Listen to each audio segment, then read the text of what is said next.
Alright, we are back. I apologize for the delays. Just solving some technical issues, but we do have Lu90 going up against King Dan's. Liz has already given us his thoughts on the match. So I want us to take a quick look at the brackets first before we jump into this game. And we'll take a look who has been eliminated. Looks like Arianel and Teddy are going up against each other next as well. So the top left-hand side is pretty insane. We have Teddy, Arianel, and Lu90 and Dan. So just monthly cup top contenders battling it out there. Mayhem and Modnik as well going to be taking each other on in the lower half, with Fruit defeating S of Dawn, and he's going to have to go against Camfic, another monthly cup contender with a wealth of experience. So it looks like the bracket is starting to heat up, and we are left with some of the top contenders in the game. So I'm going to ask you now, I'm going to put you on the spot, Lizard. Who is going to win this game, Lou or Dance? This is hard. I mean, both won 3-2, and both opponents were quite strong. Stack, of course, and Aether Lama, also very good players. I'm gonna go with Lou, just because he's been playing very consistent, and King Dance took a break at this game for I don't know, a few months or so. So we'll have to see who's coming out on top of here. But I feel like Lou was so close, practicing. wasn't he? Last time, Yeah. Lou was so close. I think he's out for blood this time. Yeah, I think he wants it. I feel like this time Lou's really reaching for the cup. All right, then. We're going to get into the match. I'm going to be casting for once, guys. You're going to get the pleasure of my voice during this match. But I'm also going to be joined by Scorch. And we're going to get into this game.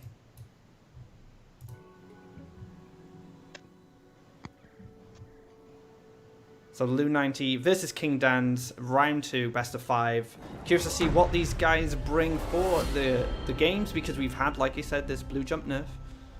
So very curious to see what their opinions are in the meta. What do you think, Scotch? Yeah, it'll be very interesting, really seeing it right off the bat. Not surprised to see green-red coming out, the Crackthorn list from King Dan's. Equally not surprised to see yellow events coming out from Lou. I think these decks are really the strong openers that we're going to see from players throughout the course of the day, and then that leads into whatever you want to have as the rest of your lineup. But, we saw this be pretty close in terms of the winning and losing matchups for the players in our previous series. So I'm expecting this should be a good game, but Lou with a great start here. Yeah, he's getting those charges down early. Very threatening creature. You can even use that Explore to empower them to allow you to trade up against opponents' creatures. And they have a lot of mobility as well, so they're going to be able to collect Faeria around the board very easily. Shaitan Demon not going to be able to do much at this point. It's going to be played as more aggressive body or just a creature to contest the wells. But I'm curious to see, will Lou go down the same side, or do you force Dan to come, switch his land development to your side and just waste that mountain? I think you generally want to develop towards your opponent, just because it opens up so many more lines with your Windstorm Chargers, instead of having them just off to the other side. Generally against the red-green, you don't really want to let them get to the Crackthorn points, because that's where they can start to snowball out of control. If you're able to take the early advantage with the Chargers here, I'm actually surprised to see Lou go away from it. I think the one thing Lou has in his favor is he has 2 charges. So if he develops to the opposite side, he says to his opponent, I can put him a lot of pressure very quickly if you don't contest me. But also that central charger stops Dan's from being aggressive because of how powerful it is and how easy it is for him to trade up the curve.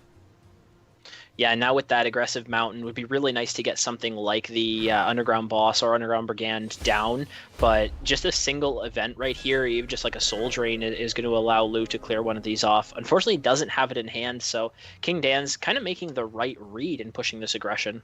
Yeah, he gets a bit of breathing room knowing that, well, he doesn't know, but he will know that Lou doesn't have an event, especially from this land development. Now, Lou needs to make a decision. Does he just develop the Kaleem on the left? Maybe just shimmy that charger to the left instead to protect it? He has to be aware of some of the options that Dan's has. I don't feel he can teleport right now. He doesn't have the land unless he has an additional wood elemental. What do you feel he should do here? Do you think it's just Kaleem time? I definitely think it is. Kaleem represents so much power over the course of a game like this. Even if you have to pull both of those chargers back defensively to clear off your opponent's creatures, Kaleem can just zip around to the other side, start being really aggressive. Or, right now it represents killing off the Brigand in a spot where the charger can't.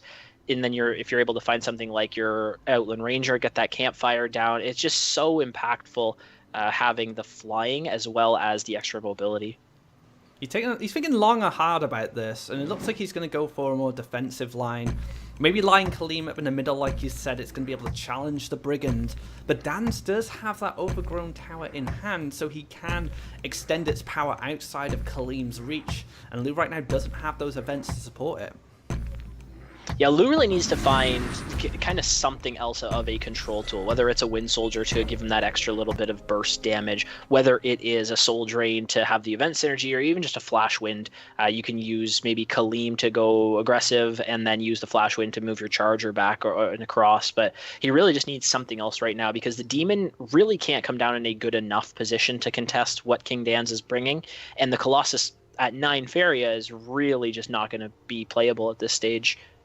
The one issue I see for Dan's right now is his land is kind of clumped together, so if he did want to go for that tower, he kind of limits his defensive options just because of where he can place it. If he places it next to his orb, it gets cleared by the Charger. If he places it in this position, it's very hard for him to retreat and defend without building additional land. So he's not respecting Lou's Charger, maybe assuming he won't go in with it just yet. And he is, like I said, going to empower this Brigand and just make it more difficult for Kaleem to clear. I'm actually kind of surprised that he went for the extra buff onto the Brigand. I guess you do play around something like the Wind Soldier like I was talking about, but you actually could have saved it and kind of baited your opponent into the easy clear on the Brigand with Kaleem, thinking that it was going to be safe against the underground boss, and then played the tower as a surprise factor next turn to get a nice clear with the boss there. But King Dan's currently in a position he just wants to get that mountain down for the Axe Grinder. He's in maybe getting a good forest for a teleport next turn. That's kind of an interesting thing of where he positioned the overgrown tower as well. As much as you said he's in a position where he can't really pull back to defend as easily, he's now blocked one of his forests of the Grove Caller. So not only do you need another forest for wherever the teleport is going to be, he's going to have to move the Wood Elemental in order to have a forest for the Grove Caller to actually be played on. It would have been such a different story if Kaleem and Charger had been played in the opposite positions, because he could have last nightmared the boss, then used the power-up from the Charger to clear the Brigand, and he would still be out of reach of the Wood Elemental. So a different form of positional play from the previous turn could have hugely benefited Lou there, and as you can see, instead, he looks like he's going to retreat and just maybe wait it out a turn and see what's going to happen. Yeah, even playing the Shaitan Demon here in a position where, one more charge of the Overgrown Tower and the Brigand allows those creatures both to clear, I think you're okay with. Lou just really looking for the right lines to develop Charger clears or even just Charger damage to the orb on the upcoming turn with the synergy of the Last Nightmare. So needed to play the Desert this turn in order to have that set up for the Last Nightmare, and then he can choose where his prairies are going to come down next turn depending on what he wants to clear. So you've got some interesting decisions now. We have Brigand empowered to clear the Shaitan Demon, that is an option. But alternatively, he could go for Wood Elemental in front of his orb, develop a forest next to the Brigand and shimmy the Brigand back to put it out of reach of that demon, and then empower the Wood Elemental with the Overgrown Tower to make sure it clears the Charger. Now that doesn't play around the campfire from the Outland Ranger, but I feel that gives you the best defensive options for this turn. It's all about what you think your opponent has in hand right now of how King Dan's wants to play this. If you think they have, the Last Nightmare because that desert came down, then maybe you want to spread out a little more. Maybe go for that demon clear and then start to move your creatures back a little bit so that you're not putting all of it into hoping that the Wood Elemental survives with the buff. But yeah, it just seems really awkward of how do I play versus what I think my opponent has. He's just going to continue to push down the side instead of going for the trade this turn. Just going to allow that demon to deal the single bit of self-damage, even if Lou then goes for the trade. So Dan's taking a more aggressive line, like you said, perhaps hoping to pull that crack thorn very soon to apply a lot of pressure, but he still has to respect the charges that are on the top left-hand side. They're going to be able to make short work of these elementals with events, and there you have it. Lu has 2 events now, one of them being a flash wind, so this actually gives him an opportunity to clear both wood elementals if he wants. He could last nightmare one and then flash wind over the other the charger to clear the other. He doesn't even need the flash wind, actually. He could just use the one charger to clear that elemental. But what do you think Lu prioritizes here? Clearing these taunts, is that more important than, say, dealing with the underground creatures are at the bottom of the board? There's actually a full clear possible here as well. Thanks to the flash wind, could go for the last nightmare on the underground boss, and then use one charger to kill off the wood elemental, use the flash wind to move the other one to kill off the other wood elemental. Because taunt doesn't restrict you from movement. It does if you're right beside the taunt creature, but Lu should be able to move the windstorm charger straight up onto the mountain, because you can bypass the taunt thanks to the charge, and then get that in the right position to clear off the wood elemental there. That gives the other charger the line to flash wind back and kill off the other wood elemental. So going for the full clear here seems very strong, although it does leave very weak to either a ground shaker or a crackthorn beast follow-up to kill off both of these chargers, but it just seems like so much value to get that play down. That was a fantastic clear from Lu. Good spot there, but Kaleem is backing up these 2 charges. It could make it very difficult for a ground shaker to stabilize, because then you have that Kaleem which can start applying pressure to the orb, but also develop those followers that can collect additional Faeria from the bottom side of the board. And Dan's just passes here. I guess he's going all in on drawing a Crackthorn or a ground shaker instead of having to use that Cypher's Wrath right now. Yeah, definitely seemed like a position where he could have Cypher's Wrath to deny 2, maybe 4 damage on this upcoming turn. But just the value that you can get from a ground shaker or a Crackthorn seems so strong in this position. Looks like Lu, I would expect using the flash wind as well, just to have that event synergy and push as much damage as possible when you have the opportunity. I would take it, yeah. Just take the damage right now. He could have developed an extra land. He could have actually just surrounded Dan's orb there and just pushed tremendous amounts of damage. I mean, what else? I guess you could clear the tower and collect Faeria with the other charger now that you haven't developed that land. Yeah, it's in a position where you really want to get that Colossus down as well, just because your opponent currently, with nothing on board, you're not going to have the buffs to go onto a creature to kill off that charger, or the Colossus, sorry. So even if the chargers get cleared here, looks like it's going to be enough of a follow-up from Lu, and King Dan's really just not drawing into the creatures that he needed, finding all of these early creatures and not finding his big mid-range and late-game threats, and that's going to be game number 1 going to Lu. And there we have it. Dan's going down in style. Double flame burst to his own face. You know, he had given up at that point. Lu had applied so much pressure, and it came down to that one turn where he full cleared the board, kept 2 charges alive in the process, and then Dan's not finding that ground shaker, not finding that Crackthorn beast to allow him to relieve that pressure from his orb. So fantastic play there from Lu, and he's going to go up in the game now. Yeah, I mean, that's so good to get so much value from a full clear there, and you know that you're playing into certain things, but you're probably going to have Kaleem survive, so you can reset the board based on that. But really going for it in that spot when your opponent doesn't have the answer, you just feel so far ahead. We see King Dan's coming out with the yellow events response. Both players starting with that charger. Looks like it should be pretty good for the early control. A mirror match to decide this next game. Dan must be confident, or he just feels like it's his best deck to take on the yellow events. As we said, one of the most powerful decks in the format right now. And both players starting off with the charger.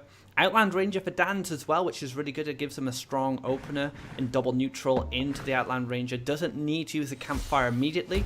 He can save it until more deserts are produced to player in that Soul Drain if he wants, or he could just save it for that charger later on.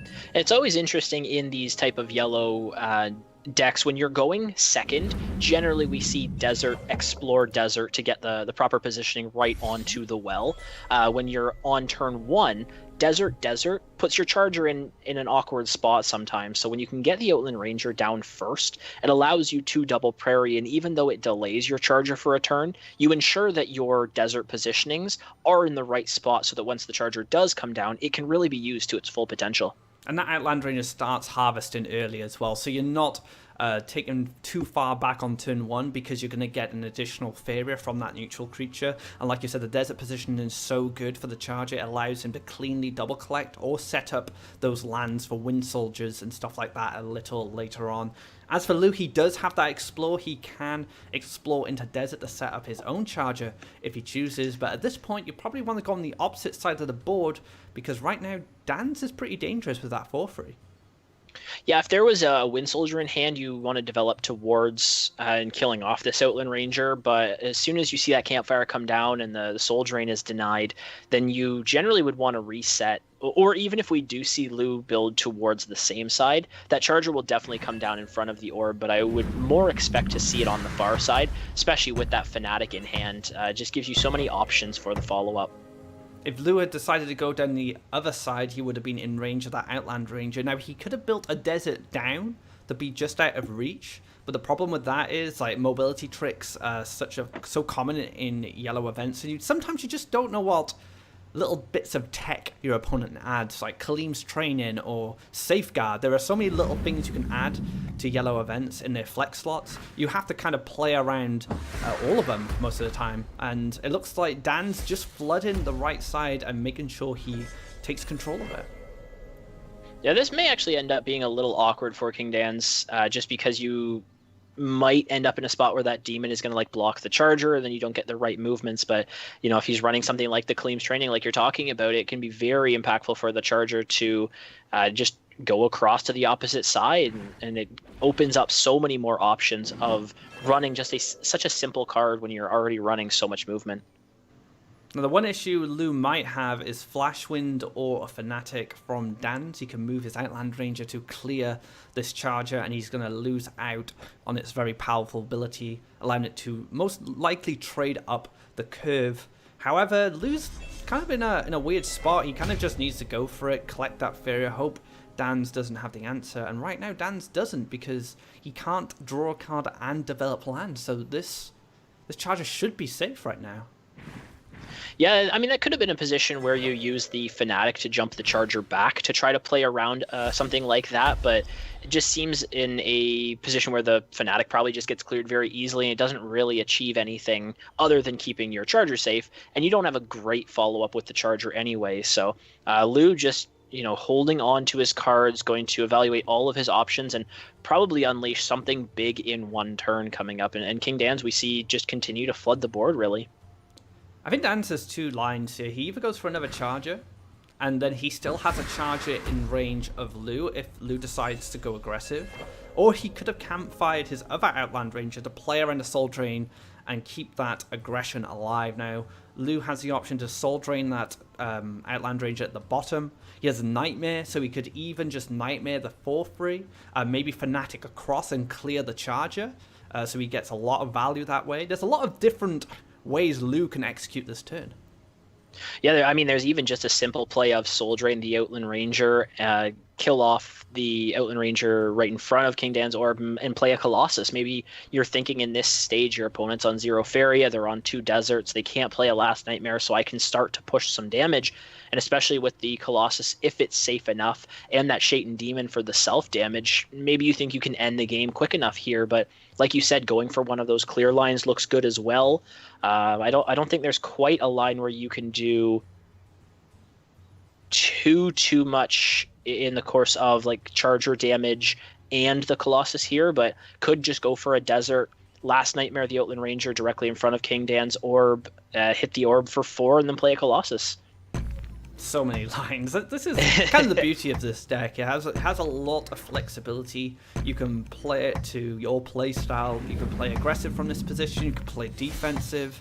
And look, something completely different. Lou decides, you know what, I'm just going to set up this demon. You're probably going to have to trade it off with the Outland Ranger. Then maybe next turn he goes for a more defensive play with that Last Nightmare, with that Soul Drain, and then sets up that Colossus. Yeah, it looked like Lou kind of had a thought at the last second there, was hovering the Fanatic over the desert in front of his orb. Not really sure what the purpose would have been there, but just, ran out of time whether he was going to make a play or not. But really looked like Lou is just deciding, has too many lines in his head as well, where he's just considering what his best options for, not only for this turn, but really for, 2 or 3 turns from now of how do I win the game. Dan's can push 3 damage this turn. He could also campfire as well on that Outland Ranger to protect it against a charge, or at least make sure they trade off. Alternatively, he could just wait and save that campfire for later and push even more damage with these charges, and it looks like he's going to pass, so he gives the free clear on the Outland Ranger with the charger, but he doesn't know that Lou has that Soul Drain in hand. So what would you think now? Do you think you go for a more clear-based play and get that Colossus set up? No, I definitely think this is where you push some damage and then play the Colossus. You're going to have the charger, looks like do 6 this turn. That puts your opponent on 10, 8 from the demon, and then if their response isn't Last Nightmare, the Colossus is just going to kill them by itself. So, even if that Last Nightmare is the answer, maybe you can have the charger survive, but it looks so risky in that spot just because charger coming out from King Dan's, even if you Last Nightmare the one up in the top right, just a single movement trick for the one in the bottom right will allow it to come up and clear the charger. So is a riskier play, but it is a play to win next turn, it looks like. Yeah, it might be worth going for it now and just seeing, can I get this win now? I'm already a game up.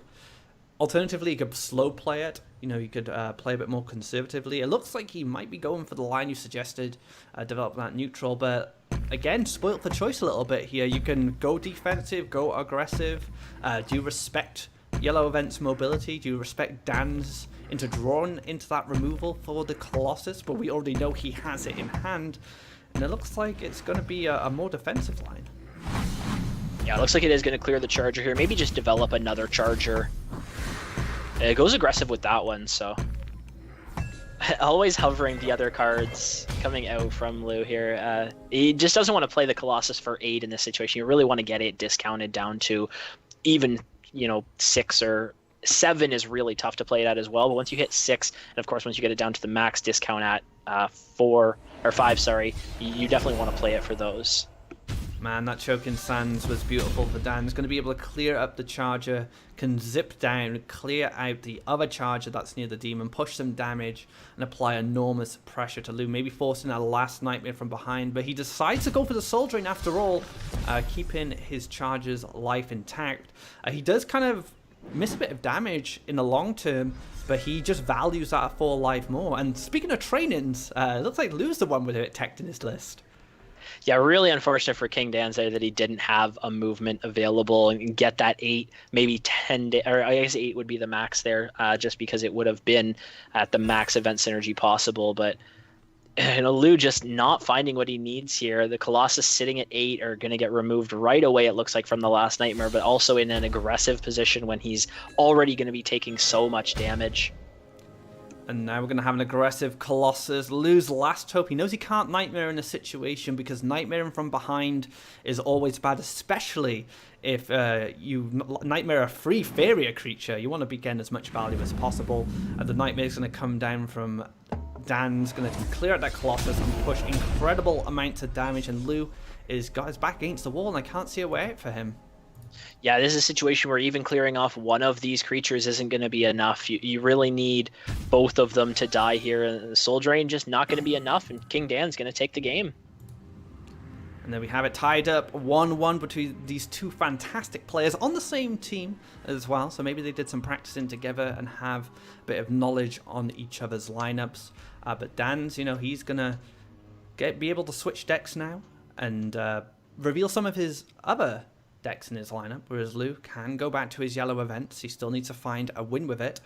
What do you think Dan's would bring? Do you think he's just going to keep it tidy, keep it clean, Crackthorn, a blue variation, yellow events?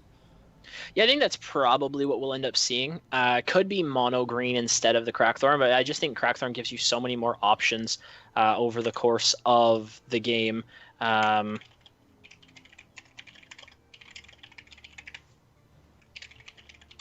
It just seems like, that's going to be the very standard yellow events, green, red, Crackthorn, and then something blue coming out. I wouldn't really expect to see any different from most of the players. Do you feel the Dream Reaver list is like the new standard, or do you think that was just a kind of a shot in the dark for Palone in this tournament? I think it'll be something that we'll see, whether it's players running more of a standard blue 7s and like one Dream Reaver in it, or whether it's the hard Reaver lists. That blue seems to have kind of taken over a bit from the blue jump, just because of the Nerf 2 trainer. I still think blue jump is a considerable deck. It looks like Lou's possibly running it here as well. Of course, we saw Teddy running blue jump in the first series, so I would definitely expect blue jump to still be played. I just think that opening up the blue Reaver is so strong. Just to correct myself there, I did say Lou would have to stick to his yellow event. So I have the Conquest format in mind there from doing my viewer battles. But it looks like Dan's is going to start things off. I'm having a bit of an issue here with the game. We have this before, so I'm going to have to just sign out a minute and get back into the match, but we will bring you the action back very soon, so just bear with me. And it looks like Lou actually brought a blue list. We saw Spell Will and 2 Water Elementals in the opening hand, so that tells me it could be a Dream Reaver list, but it can still also be a jump list, since Water Elementals are jumpers after all. Yeah, we did see him mulligan away a Colossus, so I think that generally leads to think that it's more of the jump or some form of like a mobility list rather than the blue 7s, or sorry, the blue Reaver type of style, because I don't think it focuses on Colossus as much, because you have your Mirror Phantasms and your Dream Reavers as your late game. So once you start to get into the adding Colossus in, the deck can become very heavy in certain spots. So King Dan's, of course, getting a great start here with Kaleem in his opening hand as well. Also has 2 Ordrum Fanatics, so he's going to be able to do a lot of work if Kaleem's able to survive. Something like a Frogify is going to be a big target. And Wavecrafter and Aurora's Creation picked up off the Spell Wall. Aurora's Creation is an insane card to find off Spell Wall, especially with stuff like the Aurora Mythmaker, which you can get 2 of them off with the Creation. Creation on Colossus is pretty insane as well. If you get a cost reduced, you get to play just a 5 Faeria 7/7, which is great value in itself. So a lot of potential for that card in the future. Dan's, starting off in the center there, going to play Kaleem here. So like you said, that double desert can be a bit awkward for charges, but Kaleem not so much, especially since he can challenge this water elemental. Yeah, I'm actually surprised he played it just off to the left there instead of directly in front of the orb, especially having 2 Fanatics in hand. You can do a lot with Kaleem next turn in order to either go away from your opponent, depending on what they play, or go towards them if you're able to get good clears onto something like the Water Elemental that we're seeing there. But, Lou, with now the Prophet of Tides picked up, maybe he decides to switch sides away from Kaleem. It'll be interesting to see what he goes for here with that. He can move away from it, can protect his water elemental, and if he positions a lake in the correct position, he can also protect his Prophet of Tides. He just needs to weigh up, is it worth it? What 2 water elementals can clear Kaleem. That is an option, but you are down to Faeria in that trade and 2 cards. So it's a lot to consider here, actually. A very tough call. He can't even +1 into the Wavecrafter after collecting because it demands 3 lakes. I just don't really see a great line here for Lou, unfortunately. Yeah, I mean, maybe there's a situation where you move the Water Ellie Double Prairie to the right, and then you can jump and either Water Elemental as the follow-up, or you could Prophet of Tides straight up if you really wanted to. I think it's just so aggressive in that situation when you don't really need to be this early into the game. One of the things for Lou is if it is a Dreamweaver list, you're thinking of how much potential you have late game and getting that Dreamweaver really going. Maybe you're able to get the library to start snowballing the game. So even losing a bit of value at the start, you're okay because you're going to recover that value as long as you can stay close in the game.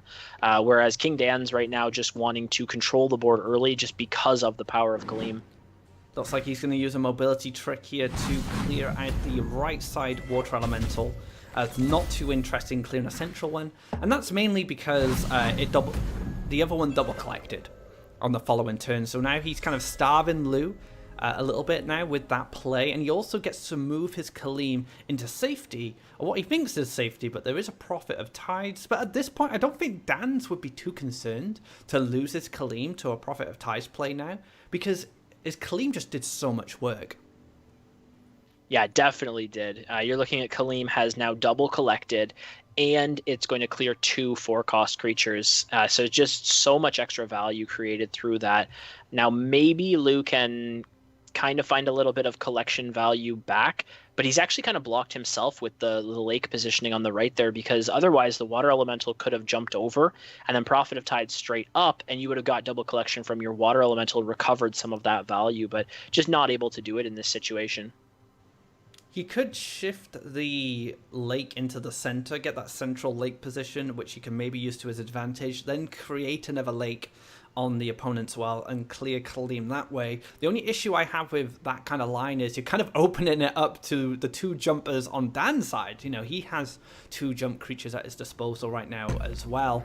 So you have to kind of weigh up, do I want to give that tactical advantage to him as well? And it looks like he's just going to jump off to the side and take care of the Kaleem, not giving too much range for these fanatics on Dan's side of the board. Yeah, kind of an odd way it's lined up now, because King Dan's went for +1 Faeria in order to play the second Fanatic to try to keep Kaleem a little safer. He's very restricted on his lands here, so whether he wants to go for a clear onto the Prophet and then have the other Fanatic just jump to collect is a possible line, but he's very restricted on his lands right now and really going to look to develop more over the course of the next couple turns. So if Lou is able to stabilize the board a little bit, maybe he can start to build some value because his opponent won't have enough cards to keep up. Mythic Beast is a nice pickup for that stabilization. He's going to be able to develop an aggressive lake on the right well. This stops the Charger from collecting from the right side if he wanted to. It also has 5 life, so it's much harder to clear. It's going to demand 2 events.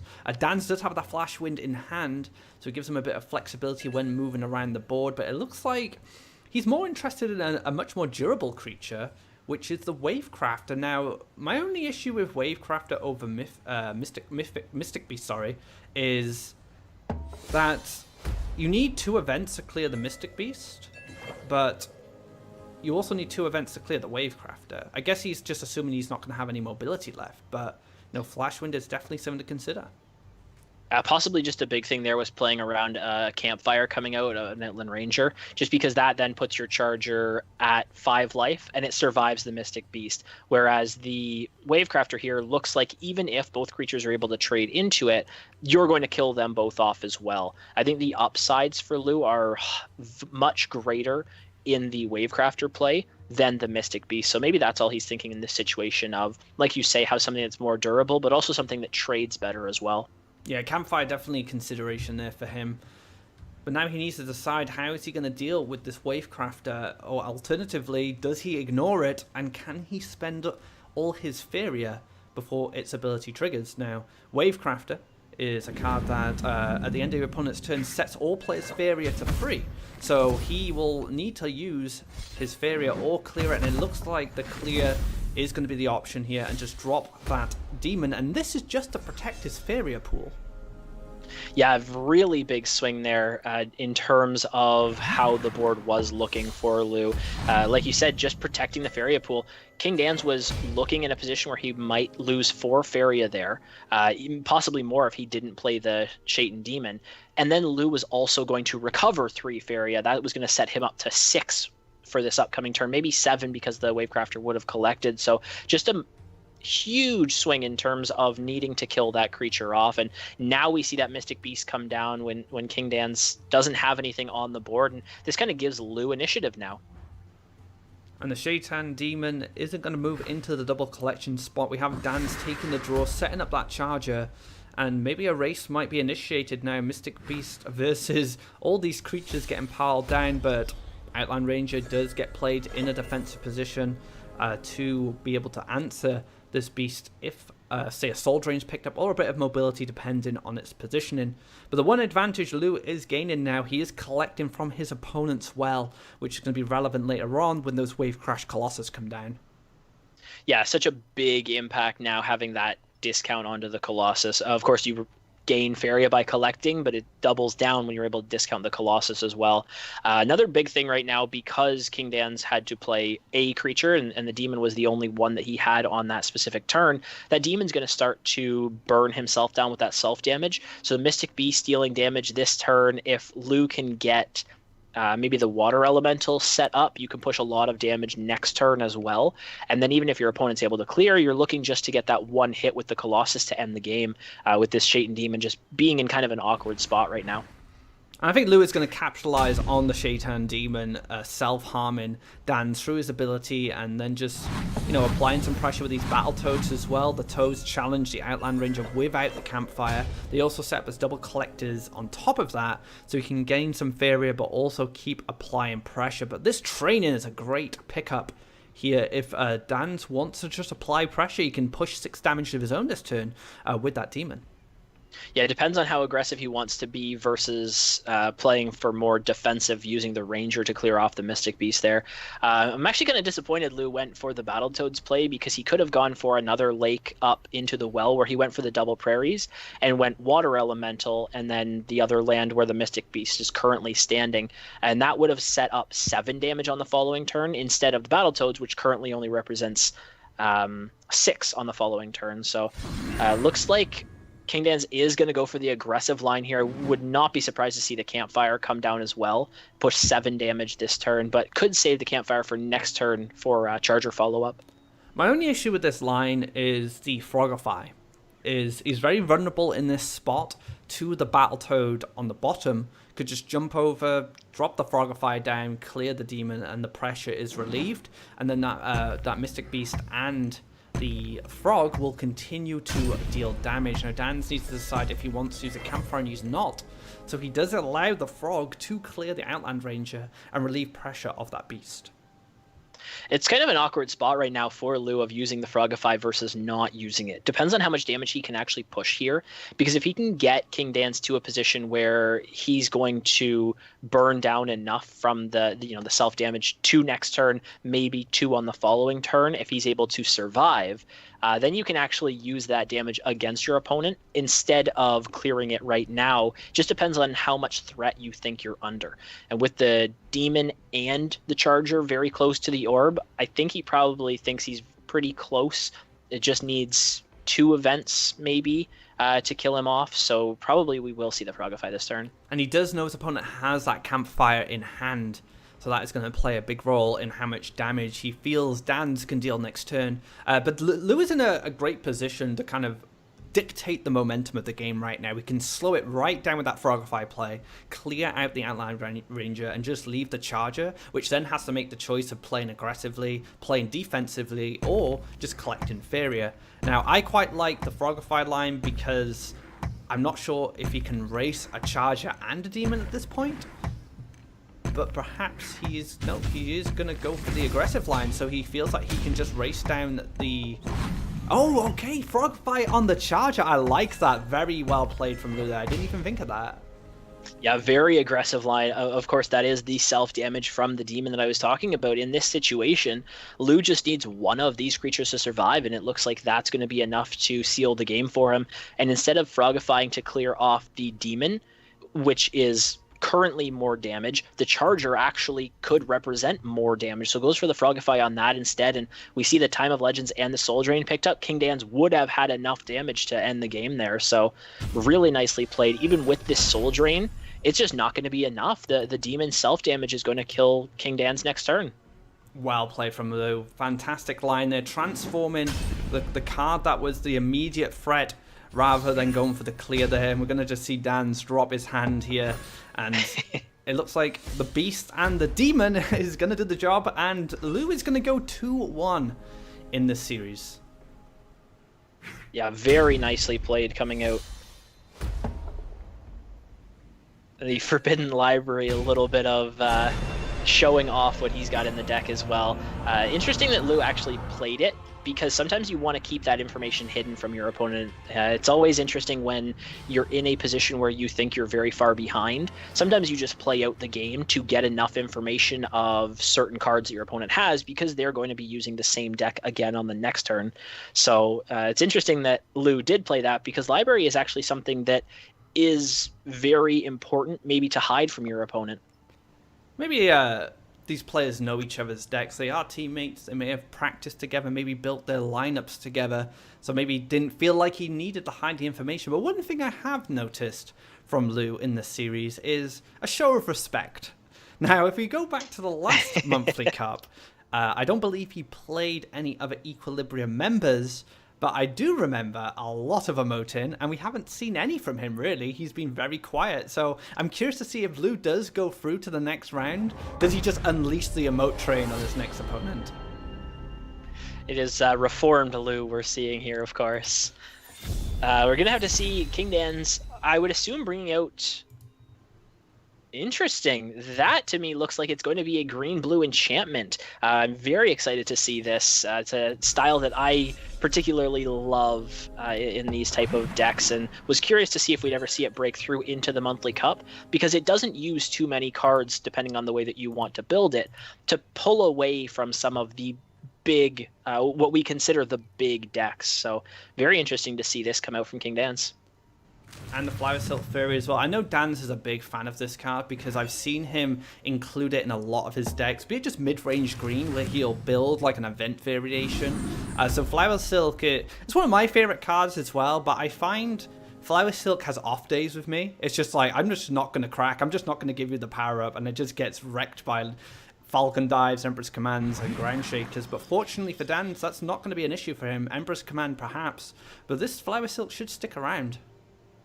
Yeah, it's even a situation where, you know, we've seen in tournaments before players with, you know, 2 fairies down on the board just drawing cards, trying to trigger, because it's so much more impactful when you can get that trigger down. 2/5 instead of a 1/1 on the board is so important for the course of the game. But I wouldn't expect we'll see King Dan start to draw, just because he could move it back a little more defensively, play Living Willows, and really defend the fairy until it does trigger. And it doesn't. In this situation, Fairy's not favouring Dan right now. He could go for the draw, but it doesn't... Well, it does allow him to double collect, but he is a little vulnerable to that Triton Warrior. Campfire, if Lou was running it, would be able to clear it. I don't know if he has gone over the Campfire, but an Empress Command would be enough as well. It looks like it's going to be a very defensive line here. I'm going to use a Tiki Piper just to extend its life to make sure this trainer doesn't have a free clear on it with a bit of mobility. Yeah, and we did see that Shifting Tide pull from, I believe it was the Spell Whirl, so it does play around that mobility a little bit, but Lou very quickly going to accelerate up the right side. Now seeing, and it is a 3 Wishes deck as well, so if that was the read that Lou made right away, he knows he has to be aggressive very quickly, because he's not going to win the late game against this style of deck. I can just imagine the PogChamps in chat right now, seeing that 3 Wishes not represented in competitive play that much anymore. I think it was Anti-Rad who got second in Battle of the Gods, who brought Gabrian Wishes last in the last competitive Faeria event. So it's kind of refreshing to see Wishes. We'll have to see if it can match the pace of a blue jump list. Yeah, King Dan's really needs an enchantment card to pull from the deck here, though, because that 3 Wishes is essentially a dead card for the next 4 turns. It looks like maybe he can find some Earthcrafts to accelerate that, but you really want to find the enchantments, make this Living Willow in front of the orb a 7/7 to contest the Triton Warrior there. Flower Silk Fairy in a good position that if it gets a buff, maybe it can start clearing off some of these creatures, because it can chase around their mobility with its own. But yeah, it's just a situation where King Dan's needs that next step. He's got his good early creatures, needs the enchantment to get rolling here. Enchantment's a huge swing for him. It allows his 2/9 to become a 9/9, charge 2 with flying. Has tremendous influence on the board. A defensive enchantment on the Willow allows him to fend off this Triton Warrior. So like you said, it's just a big part of this list, especially in the early game. Wishes is something you want to find a lot later, and it's going to take him a lot of time to develop those lands to be able to play it. Now, it looks like Lou is looking to set up aggressive neutrals, maybe just to secure a spot for that Colossus, to make sure he has a clean path of going to the orb. But no, he's actually just going to take the Colossus spot and just move into a more defensive position, just sacrificing one of these frogs to a potential enchantment, but at least he knows it's there then, and it can soak it, and maybe use the Frogify on the following turn.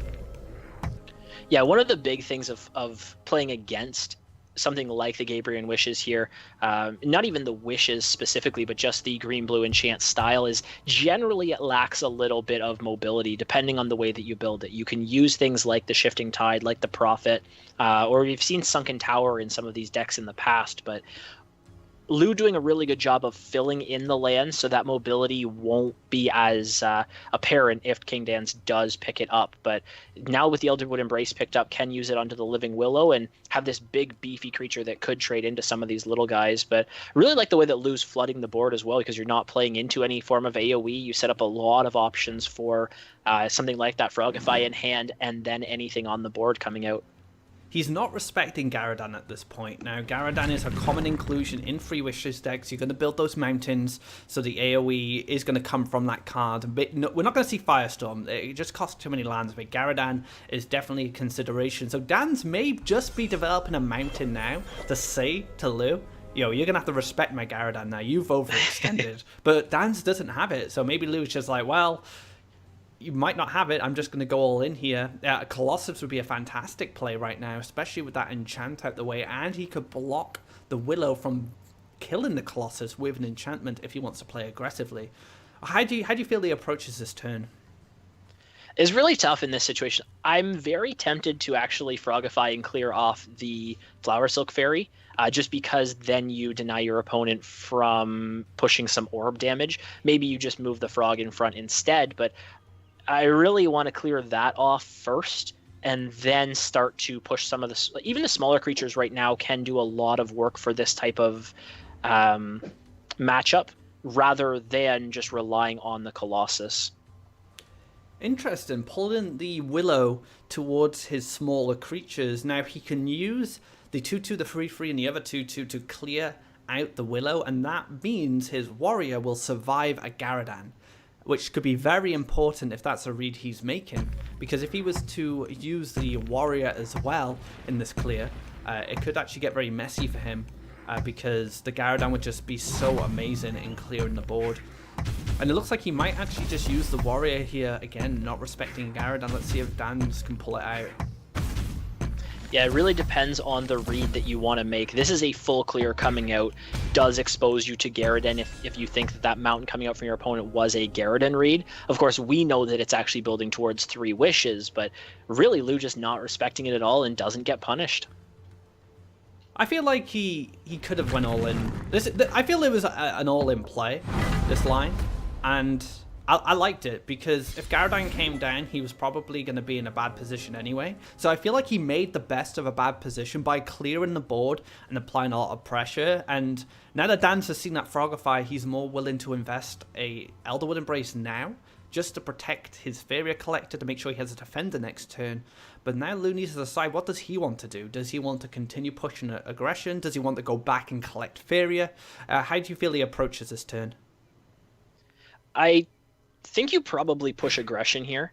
You want to deal damage, especially if you're reading that it is a 3 wishes. You want to start to burn them down quicker than they're going to be able to recover with 3 wishes. So getting the Colossus down is a very big creature here. I'm actually kind of surprised that Lou didn't do this in a little bit of a different order of jumping the Battletoad over to collect, pushing 7 damage this turn, and then playing the Colossus. But there we do see the Garadan come out.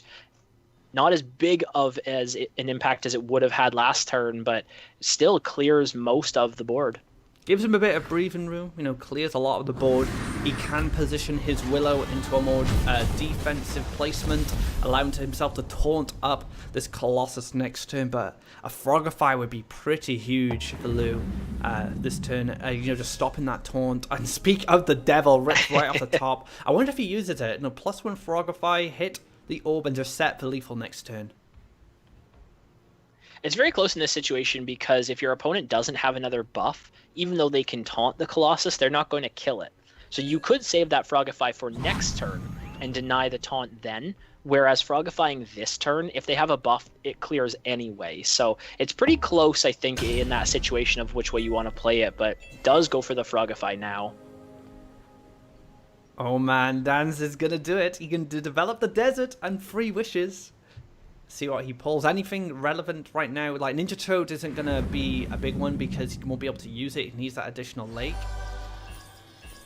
Prophet. Command is really good. It just gives him some time. He could heal again, just to make sure he doesn't die to a Ninja Toad next turn.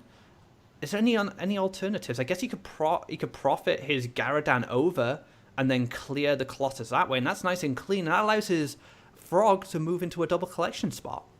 Yeah, I think that's the play that you have to go for here. Whether it's Profit in the double collection spot or move the Frog into it, you can use the Profit, pull Garridan so that it can clear off the Colossus, even with the Emperor's command to keep Garridan alive as well. I think that's a play you have to make in this situation. Unfortunately, as much as you were talking about the Ninja Toad not being able to be played, the Frogify isn't able to be played either, which would have been another great pickup just because it requires the 3 lakes there. So is a situation we see King Dan's now start to stabilize the board a little bit. The Sturdy Shell setup as well. So now King Dan's starting to collect Faeria, have a lot of influence on board with this, a lot of creatures down. I guess the one issue with using the command right now is he knows that Lou is going to draw into a command. But the reason that's not big of a deal is because Lou would have to spend his turn drawing and paying that Faeria and not doing much else. Now this does give Dan's a bit of value now. He can use the Garadan to kill off one of these frogs. And then the Emperor's command will be used a little later on, but he knows Lou is going to get it. Yeah, and now King Dan's is kind of looking for the next 3 wishes at this stage. As much as you want to draw it you don't want to draw it early because you need your lands developed and it ends up being a dead card. Now it ends up being a very good card to draw into. So we'll need to maybe develop another forest if he wants another lake if he wants to play that Frogify onto something big, but doesn't need it right now. So just the Living Willow going to hold these creatures and deny Lou from collecting. So now the Emperor's command can come down and clear the Garadan. Dan's decided to keep his Garadan up. And this is probably just to maybe force Lou to kill it, so he wastes his turn. And it just gives Dan that extra bit of time that he needs to set up another 3 wishes, or collect enough Faeria to have a big Tephra swing. For Lou, though, it's looking pretty bleak. I mean, that Willow is locking these frogs in place and stopping him from collecting that Faeria. Yeah, we do see the command like you were talking about there. Of course, a very impactful clear onto Garridan, but Garridan already got so much value. It's almost not worth it at that stage. Double collection coming out for King Dan's. He's going to be able to get to Tephra this turn if he wants to and clear off both of these Battletoads and then put 2 very big creatures in range of Lou's Orb. He can clear off 1 frog if he likes with his own frog. Then he could have +1'd into Tephra, but it looks like Lou is not going to put up with this nonsense. He's thrown in the towel, realized he was fighting from a losing position. So the series has been tied up 2-2 again. These top players are really putting on a show for us. Yeah, I think the going for the lake there, Lou was just reading it's probably going to be an Enchantress coming down or maybe an enchantment, something onto the Living Willow to make it bigger. I'm kind of surprised it wasn't the Tephra, but even just in that spot, you realize you're not going to catch up, so just move along to the next game. And Lou, for the final game here, is going to bring out a Crackthorn deck and a really good start again for King Dan's if he chooses to keep all of those. And Lou has a pretty good hand as well. He has a turn 1 collector. He has a choice of 2 turn 1 collectors. And he'll be able to apply pressure down the side of the board he chooses to go down. But the one issue Lou might run into is if he doesn't apply enough pressure early on, Dan's high life creatures will start to take a huge toll.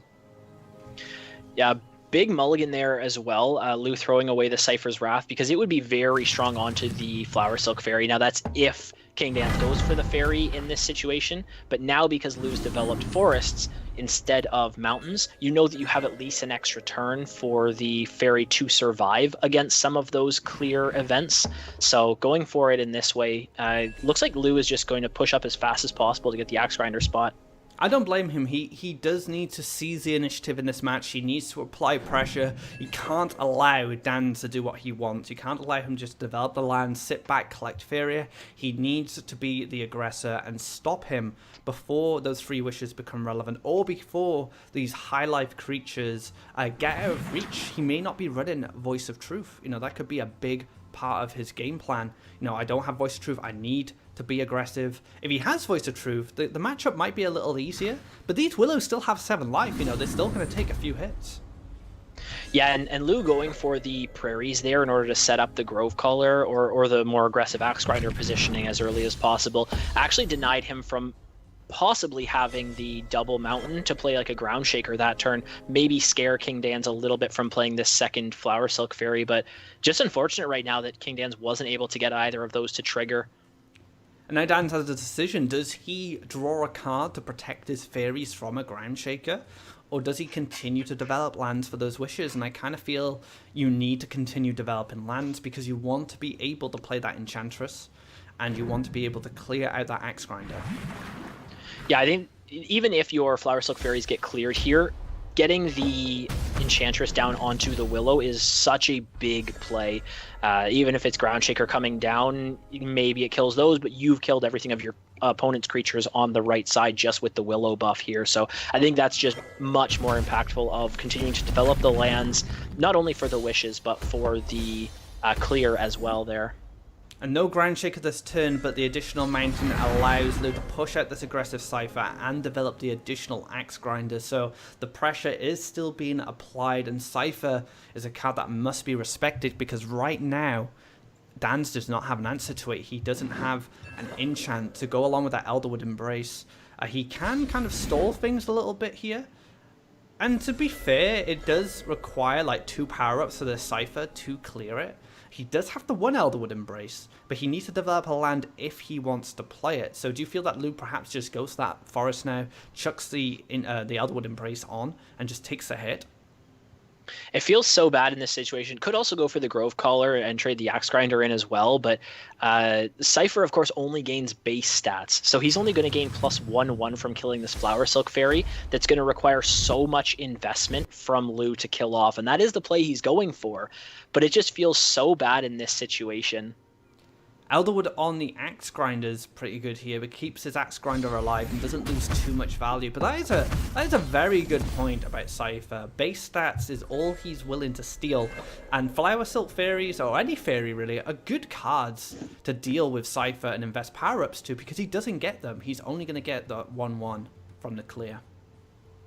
Yeah, now another kind of odd situation for King Dance because he went for the draw last turn instead of continuing to develop those lands towards the 3 wishes and also towards the Garridan. If that had been kind of the opposite way of developing a mountain instead of drawing last turn, this could be a really good Garridan turn. Kill off Cypher and then use the Enchantress to kill off the remaining power of the Axe Grinder. But instead, King Dance is looking like he's going to take 13 damage on this upcoming turn. And he's willing to sacrifice his fairy just to ease the bleed in. And you kind of have to at this point. You can't allow the aggressor to deal that much damage in 1 turn, and he can go and set up that Garridan next turn. Now, Lou might be aware of this. He may just use his Cypher instead, just to give his Axe Grinder that, you know, additional health, be able to push damage. But the problem is the Enchantress is in line to setting up the clear with the Garridan, so a very difficult situation for Lou right now. Yeah, and Lou's actually drawn beautifully throughout the course of the early game here. He's got another Axe Grinder that will survive the Garridan as well. And even the Grove Caller in the bottom corner will survive. So he'll continue to collect even if his creatures get cleared here. So still in a very good position, no matter the way that he wants to clear this out. The unfortunate part is he's going to have to develop possibly double neutrals again if he wants to use Cypher to clear off the fairy. And that, postpones when you're able to get to your Crackthorn turns. So it's very important to continue to develop your special lands for that. He could give up the 7 damage this turn, develop the mountain, move the Cypher back, clear the Fairy, then shimmy the Axe Grinder over to the right, and then that puts it out of range of the 2/5, and then Garadan isn't as impactful as it could be, because Garadan comes down now, it does kill the Cypher, but it only clears 1 creature, and there's still that threat of 7 damage going to him next turn. Yeah, and that looks like a great response from Lou. Definitely reading Garadan correctly there. You know that your opponent is playing 3 wishes, so they're going to develop these other lands anyway, but the mountain coming down in that way, it just reads Garadan in hand, so playing around it in a very beautiful fashion.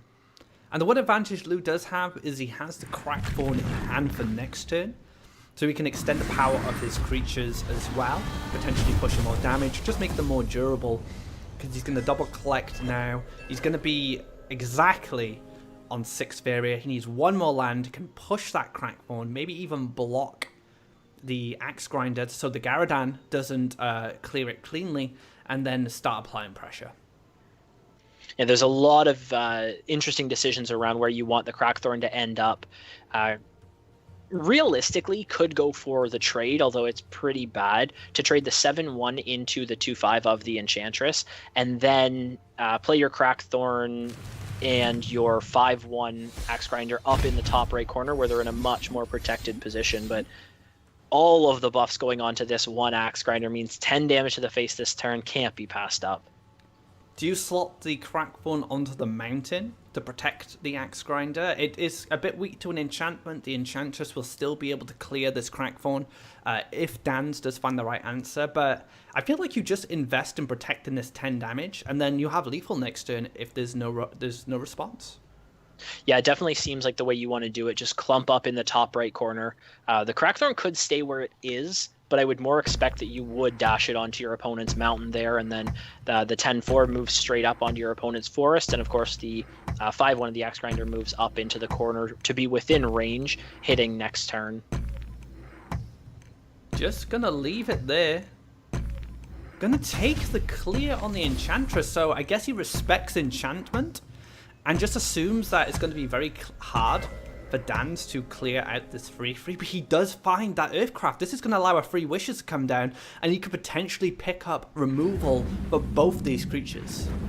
Yeah, this is very big. Now, one of the things that you could draw into is the Crackthorn coming out from your opponent, and that really is a dead card because you need 2 more lands to get towards it. But just the Wood Elemental picked up is a very big draw. You can give it the extra life from the Tiki Piper, or just give it the Elderwood Embrace to ensure that it trades with the 10 attack Axe Grinder. I mean, he's close to a Crackthorn of his own now. He could potentially 3 wishes again and take the Crackthorn and the Wood Elemental and the Elderwood Embrace. He'll miss out on potentially 2 cards next turn if Lou goes for a draw. But I don't mind waiting here. I quite like this Tiki Piper, extending the life of maybe the Garadan to make sure it doesn't get removed by, say, a Cypher's Wrath. And then that Garadan can potentially clear that 5/1 next turn and still live to tell the tale. Yeah, this looks very strong now from King Dan's, able to stabilize. Interestingly enough, probably part of Lou's decision to go for the trade instead of going for the orb damage was that if that 3 wishes came out, it of course heals much more when you have damage taken. King Dan's orb was only at 19 health, so he's only going to heal 1 instead of healing 3, maybe another 3 wishes you heal for 6. So you essentially lose part of the power of 3 wishes if you're at full life. So could have been part of the decision there from Lou.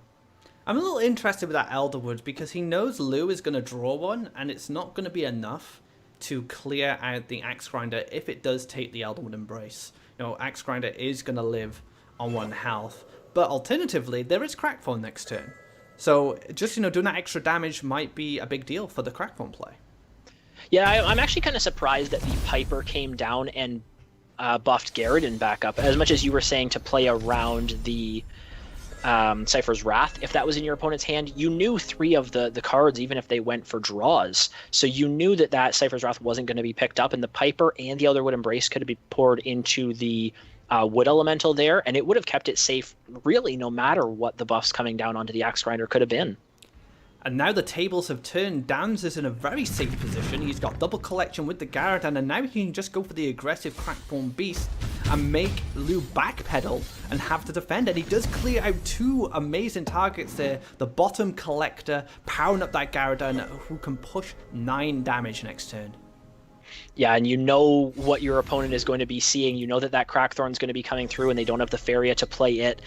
And Lou actually going for the buff onto King Dan's Garrodan there. So we'll see if there can be something else picked up.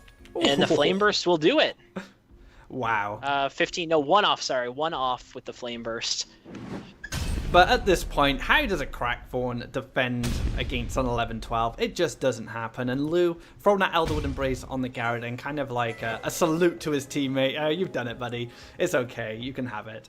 And he's just going to Flame Burst himself. And that is going to be it. King Dan's making his return to the monthly cup and taking down Lou 90, not only his teammate, but one of the best players in the game. Well done to Dan's there. Very tense game, just like the last match we had. And wow, I'm impressed. Yeah, unbelievable to kind of do it with a deck that, maybe we wouldn't have expected in the Gabrian Wishes, taking the last 2 games to swing the series back from a 2-1 deficit to take it with a 3-2 win. Fantastic game there. We're going to see what Lizard thinks of that match. So how do you feel that game went for both players? Well, it was a great series, and I think the mind games were top-notch. The playing around Garrodan or baiting the Garrodan like King Dance did was really impressive. And Lou just going all in there, making the read that he didn't have Garrodan that turn. I don't know, there was a nice use of Spell Wall as well. I feel like that won the game. This Wavecrafter just forcing so much, and just the presence of it on the board made King Dance take that unfavorable trade really, and pushed him in this weird spot where he had the Demon and double collect, and then Lou convincingly took the series by making a great play as well on the Charger with the Frogify. I think that was really impressive. But in the end, who would have known 3 Wish took it? 3 Wishes, man. I just didn't expect to ever see in this tournament. But me neither. But I kind of, thinking about it, if you predict there's going to be a Crackthorn meta, Gabrian Wishes is actually quite a good answer to it. You get these very high life creatures in the Willows, maybe even Deepwood Grizzlies. They're able to tank those little bits of damage that Crackthorn do. And of course, with the enchantment, you can extend their attack enough to challenge pretty much everything within the list. But, adding 3 Wishes to enchantment decks is quite a nice fit, as we've seen other players do it in the past. Antirad being a name that comes to mind from Battle of the Gods. Do you expect other players to bring 3 Wishes? I was really surprised by the pick, but it makes sense in theory, and as we saw in practice as well with King Dance taking the series. I feel like we are going to see a bit more variety in decks, like we talked about earlier. Blue Jump getting nerfed, opening up blue as an archetype really again. I'm not so sure about enchantment. It seemed to work as a Crackthorn counter though. Crackthorn wasn't able to finish the game in time, even though Lou pushed really aggressive with a double neutral at the start. But still, Crackthorn was too slow for 3 Wish, and 3 Wish very convincingly taking that.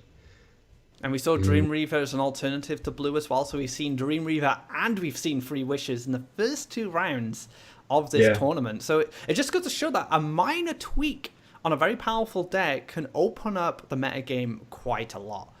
Anyway, we should take a look at the bracket and see what has been happening while we've been watching that game. It looks like Sweetie and Donpork are still playing out in round 2. But as for round 3 results, Zarakar has fallen to the might of Mino Karo. And Zarakar placed second in the last monthly cup, with Shadow Blue also moving on 3-0 against Ranma. Now, I am not too knowledgeable about Shadow Blue, so I'm not too sure what he plays, how long he's been playing, but he's definitely making an impact on this tournament. We also have Teddy going against Arianel, so we still have some other games playing out, but Modnik did fall to the might of Mayhem, so Mayhem may be trying to take another monthly cup there. Yeah, some really surprises, really some surprising things here. The best or the worst thing for our team is all of our Zenith players were in the upper right bracket, well, almost all, except Aether Lama. So we'll have a higher chance of getting to the quarterfinal. But then again, Zarokar taking down Minokara, usually as a team you don't want to play against your mates. It's always something that you try to avoid at all costs. Now, Minokaro is a bit of a ladder grinder. He has like 3 accounts. He plays them all within top 20. He's really hungry for it by the looks of it. Do you feel like he's one of the driving forces behind the team competitively? Because of how much time he invests? He invests a lot of time. I think last week he wasn't able to play as much because of some other related stuff. But I feel like, he's very consistent on climbing the ladder. And same goes for Ranma. Unfortunately, he didn't manage to beat Shadow Blue, getting taken down there. But I feel like Minnow has some good chances here. All right, so we are going to go to a break and bring you another match very soon. So don't go anywhere. Stay in your seats. More Faeria action coming your way.